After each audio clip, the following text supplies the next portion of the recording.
توبہ کرتا ہے تو اللہ خوش ہو جاتا ہے. اللہ اس کی توبہ سے، یہ سونے والوں کو جگائیے گا، اللہ ان کی توبہ سے خوش ہو جاتا ہے، راضی ہو جاتا ہے. اور کس طرح راضی ہوتا ہے؟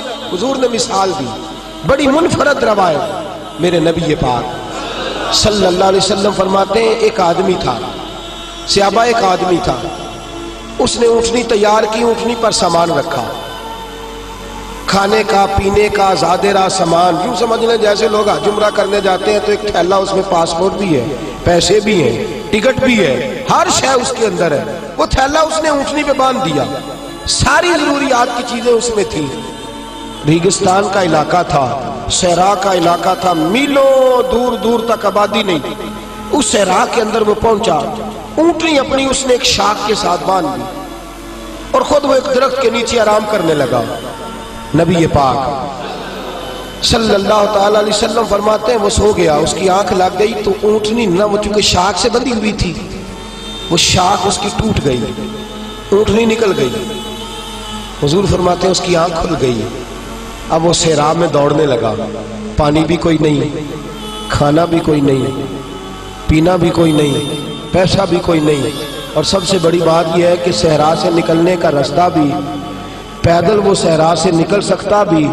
حضور فرماتے ہیں ادھر دوڑا، ادھر دوڑا، آگے دوڑا، پیچھے دوڑا، شمال جنوب بھاگا، تھک گیا، آوازیں دینے لگا، درختوں پہ چڑھنے لگا، جو اس سے بن سکتا تھا اس نے کیا، تھک گیا.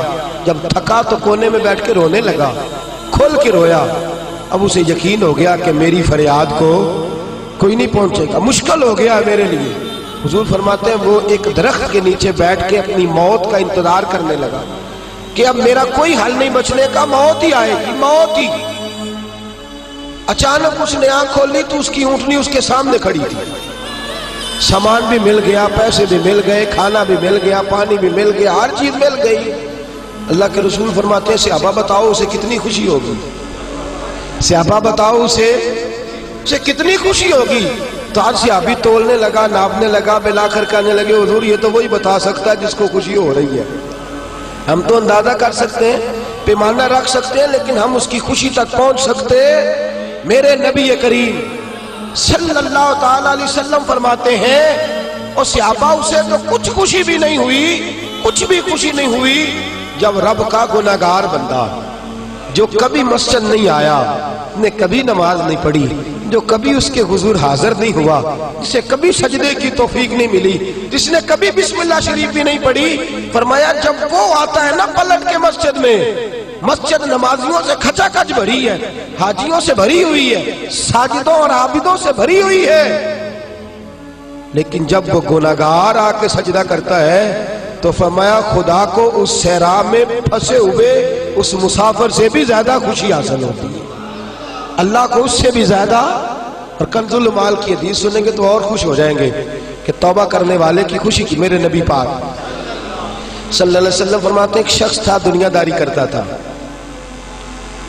بڑا مال، بڑی جائیدادیں، بڑا ڈیرا، بڑا کھانا پینا، بڑا آنا جانا لوگوں کا، بڑے پیسے. اچانک حالات کسی وجہ سے بدل گئے، کچھ ایسے معاملات ہو گئے کہ اس کا کاروبار ٹھپ ہو گیا، زمینیں بک گئی، جائیدادیں اجڑ گئی، کیونکہ وہ بھی اللہ کی نافرمانی میں مبتلا تھا تو ہر چیز ضائع ہو گئی. نبی پاک صلی اللہ علیہ وسلم فرماتے ہیں جب ہر چیز اس کی چلی گئی نا، وہ کبھی مسجد نہیں آیا تھا، بنی اسرائیل کا شخص تھا تو کبھی وہ اللہ تبارک و تعالیٰ کی بارگاہ میں حاضر نہیں ہوا. اب جب سب کچھ چلا گیا نا، کوئی وہ دوست سجن جو پہلے بڑے قریب تھے وہ آہستہ آہستہ پیچھے ہٹنے لگے. 2-4 دن تو ادھارے پیسے دیے، پھر اس کے بعد کہنے لگے کہ تو بھکاری ہو گیا ہے. بھکاری، وہ تیری آنکھ یا سنگ ملامت کی چبھن کون پہنچا ہے میرے درد کی گہرائی تک. دور شہرت میں تو یاروں نے کیا یاد بہت، ساتھ آیا نہ کوئی کوچہ رسوائی تک. اور میاں صاحب کہتے ہیں ساری عمر ہی آٹا گدا ہے تے لکھاں کیتے پیڑے، ان وقت آیا ہی تے محمد بخشا کوئی نہیں ہو بیٹھا نیڑے. ساری عمر ہی آٹا گدا ہے میں لکھاں کیتے پیڑے، اے وقت آیا ہی تے محمد بخشا کوئی بھی نہیں بیٹھا نیڑے. میرے نبی پاک صلی اللہ تعالی وسلم فرماتے الجھ گیا، جب تھک گیا نا دنیا داروں کی طرف، رشتہ داروں کی طرف، یار دوستوں کی طرف، تو پھر جا کے مسجد یاد آئی. سجدہ کیا، کہنے لگا یا اللہ کوئی نہیں میرا تیرے سوا، اللہ میں نے دنیا دیکھ لی ہے ساری، تیرے سوا میرا کوئی نہیں۔ رب کریم نے فرشتوں کو بلایا، فرمایا ادھر آؤ، جاؤ میرا بندہ جیسے کہتا ہے ویسے ہی کر دو، جو کہتا ہے ویسے ہی، جو بڑیاں شانہ والے مولا تے رب غریب نوازا، اپنے بندیاں تائیں کھلی رکھی رحمت دا دروازہ، یا اللہ مدد فرما، فرمایا جاؤ فرشتے جیسے یہ کہتا ہے ویسے ہی۔ فرشتے کہنے لگے یا اللہ ہماری ضرورت تو نہیں، پر ڈر کے نہیں آیا، یہ الجھ گیا ہے تب آیا ہے، پھنس گیا ہے تب آیا ہے، یا اللہ یہ تجھ سے ڈر کے تیری محبت میں کیسے آیا ہے؟ اللہ کرے آپ کو سمجھ آ رہی ہو اس لذت کی، کیسے آیا ہے؟ پھنس گیا ہے، اب اس کا چارہ کوئی نہیں رہا۔ واہ، آواز قدرت آئی، اس آواز میں بھی بڑا کرم ہے۔ رب کریم نے فرمایا فرشتو تمہارا کیا خیال ہے؟ مجھے نہیں پتا، انی اعلم ما لا تعلمون، جو میں جانتا ہوں وہ تمہارا کیا خیال ہے مجھے نہیں پتا۔ اور فرمایا تمہیں تو اتنا پتا ہے نا کہ یہ الجھ کے آیا، مجھے آگے کی بات کا بھی پتا ہے، یا اللہ آگے کیا ہے؟ فرمایا میں نے اسے نواز دینا ہے، اس نے دوبارہ آنا بھی کوئی نہیں، لے کے جائے گا تو دوبارہ۔ اللہ اکبر، کتنے بلند حوصلے ہیں پروردگار کے، کتنے بلند حوصلے ہیں پروردگار کے، جائے گا تو واپس۔ اللہ اکبر، میرے حبیب فرماتے ہیں بنی اسرائیل کا وہ شخص تھا، اللہ نے دے دیا، چلا گیا لے کے، دوبارہ پھر بھول گیا، پھر ڈیرے، پھر وہی جھوٹے یارانے، وہی دوستیاں، وہی سارے معاملات، الجھ گیا، پھر انہی کاموں میں الجھ گیا۔ کچھ وقت پھر آیا تو حالات پھر خراب ہو گئے، پھر دوست سجن جو کہتے تھے نہیں نہیں اس وقت اور تھا اب اور ہے، پھر بدلنے لگے، پھر اس سے رخ پھیرنے لگے، حالات پھر بگڑنے لگے۔ جب سارے دروازے کھٹکھٹائے تو دل میں چور ہے کہ پچھلی دفعہ میں نے دعا کی تھی تو کیا میں نے فراڈ ہی تھا کہ پکی توبہ کی ہے، اندر چور ہے، بان فقیروں کسے نہیں ماریا، اے ہوئی تے چور اندر دا، اندر کھٹکا ہے کہ یار میں، لیکن کہنے لگا جاؤں نہ تو جاؤں کدھر، پھر آ گیا مسجد، کہنے لگا یا اللہ آج کے بعد نہیں کرتا، آج کے بعد غلطی تو مہربانی فرما، ایک دفعہ نظر فرما۔ میرے حبیب پاک بیان کر رہے ہیں تو آنکھوں میں آنسو ہے، حضور فرماتے کہنے لگے یا اللہ ایک دفعہ اب نہیں کرتا۔ رب کریم نے فرمایا فرشتوں دے دو جو مانگتا ہے۔ فرشتے کہنے لگے یا اللہ ڈر کے نہیں آیا، الجھ کے آیا ہے۔ فرمایا مجھے تو یہ بھی پتا ہے کہ دوبارہ آئے گا بھی نہیں، لیکن اب وہ آ گیا ہے، دے دو جو مانگتا ہے۔ حضور فرماتے ہیں 70 دفعہ آیا۔ بولے کتنی دفعہ؟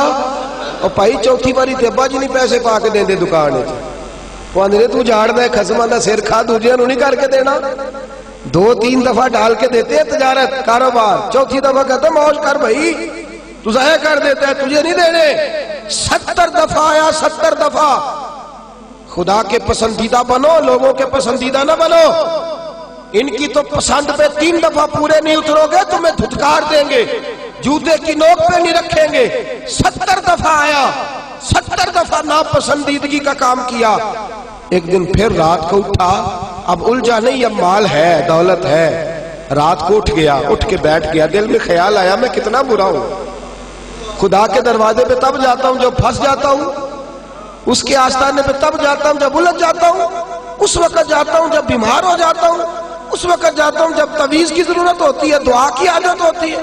کتنا خود غرض ہوں، خدا کو بھی سجدے کرتا ہوں۔ میرا اس شہر عداوت میں بسیرا ہے جہاں، احمد فراز نے کہا میرا اس شہر عداوت میں بسیرا ہے جہاں، لوگ سجدوں میں بھی لوگوں کا برا سوچتے، میں کہاں بس رہا ہوں کہ یہاں بھی میرا لالچ ہی ہے۔ اٹھا، پھر تڑپا، مصلی بچھایا تو مصلی آنسوؤں سے بھیگ گیا، کہنے لگا خدایا تو عظیم ہے، میں ذلیل ہوں، تو بڑا ہے، میں عاجز ہوں، تیری کیا بات ہے، میں کچھ بھی نہیں۔ خدایا 70 دفعہ توبہ کی اور جھوٹی کی، تیرا کتنا بڑا حوصلہ ہے، تو نے ہر دفعہ میری قبول فرمائی۔